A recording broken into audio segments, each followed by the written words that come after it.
So in your words, what did we do here today? We started writing a little script for a short film that we're going to hopefully film tomorrow with Robbie and Randy and you. And we decided to divide it up so that there are 3 characters, and each one of us, you, me, and Anthony, is writing one of the characters. And I'm writing Kara, who's the girlfriend of the murder victim. And she's completely innocent. She was cheated on. Her boyfriend was killed. She's not involved in the crime. She's actually the one who gets the audience thinking, well, wait a minute, she said she left at 12 and the girlfriend said she left at 11:30. Something's not right. So I'm excited to write it because I don't normally write stuff like this. I normally write like true to life pieces where like stuff within the realm of possibility happens.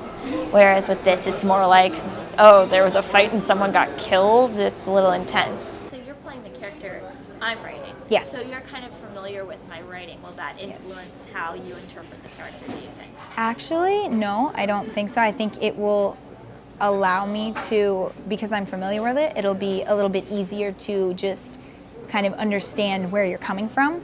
But I think as far as the actual acting goes, it'll be fun because I've never actually acted from anything that you've written thus far. So it'll be fun to, really see where to go with it and how to take this and what direction to figure out.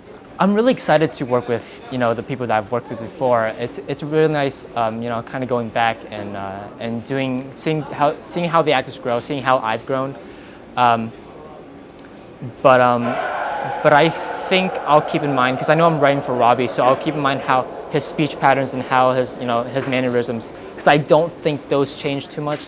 So I'll add it in, and if it needs fixing, then when we do rehearsal, when we do on set, I'll go ahead and fix it. I'm more writing just for the character and for what I really think the character needs, because I trust that Randy is a very talented actress. I trust that she will be able to portray this character how I write it, and I feel that obviously it's not going to be overly complex in a character-wise because it's a short film, but I feel that it will be complex enough that she'll be able to take it and add her own spark to it. It's really great to be working on film, and even though I've done like an independent student film with another cast, this is kind of I've had more of a role in the creative process instead of just being handed a script, which I love because I get to create the character, but in this I really get to write the character and be able to have the original seeds planted for the character's growth, where normally I just water the plant and grow the character. But what's cool is I'm actually not even playing the character I wrote, which is really awesome to see someone else water the plant that I put the seeds there for. I've always heard from writers that working in a group can be helpful, even if you're just sitting in a room with people who are writing. And it really is for me. We were talking about writing/working on your own on stuff, and I was saying I always get discouraged and stop, and it's so true. I'll come up with half an idea, and then I'll be like, I'm not going to write that though, because I'm tired or it won't sound good or something. So it was fun. I want to do this again. I like working with other people. I think that it helps with the creative juices. Generally, I do work by myself, but it's really nice. There's certain times where I get a chance to work with other people, and so it's interesting to see what they come up with as opposed to me. Because let's say I work by myself, there's certain points where I get stuck, and it helps to have another collaborator to work with me so they can fill in the gaps that I'm missing. I think it's really important to go back to your origins, because I'm not saying I'm an established filmmaker, but because I'm working in Hollywood and working in California, you kind of get to the point where it's you're familiar with big budget projects with a lot of food and a lot of cast members, a lot of good equipment. So I feel to stay true to your art and to why you love filmmaking, why I love filmmaking, I kind of need to go back and do short films, like the run and gun guerrilla style with friends that I've made short films with, because it just keeps you, it doesn't let Hollywood get into your side of your head.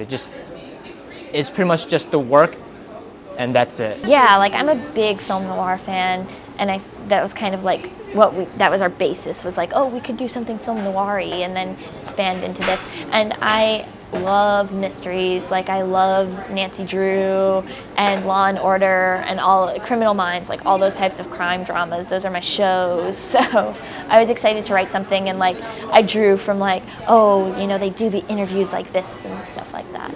I love doing monologue work. I'm kind of a dork at my house. When I'm bored and I need an acting boost, I'll stand in front of my mirror and just improv monologues about any random thing ever. And if I ever took the time to write them down, I think some of them would be okay. But so I actually love doing monologue work. I think it's really fun, and I think it can be really creative, and you can do so much emotionally and, you know, acting-wise.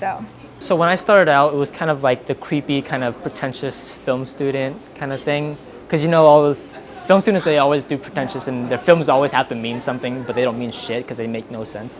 So that was my thing. But I've grown as a filmmaker because I've been influenced by David Fincher mostly, and then also by Danny Boyle, and now by Steven Soderbergh. So I've kind of grown to more of that style.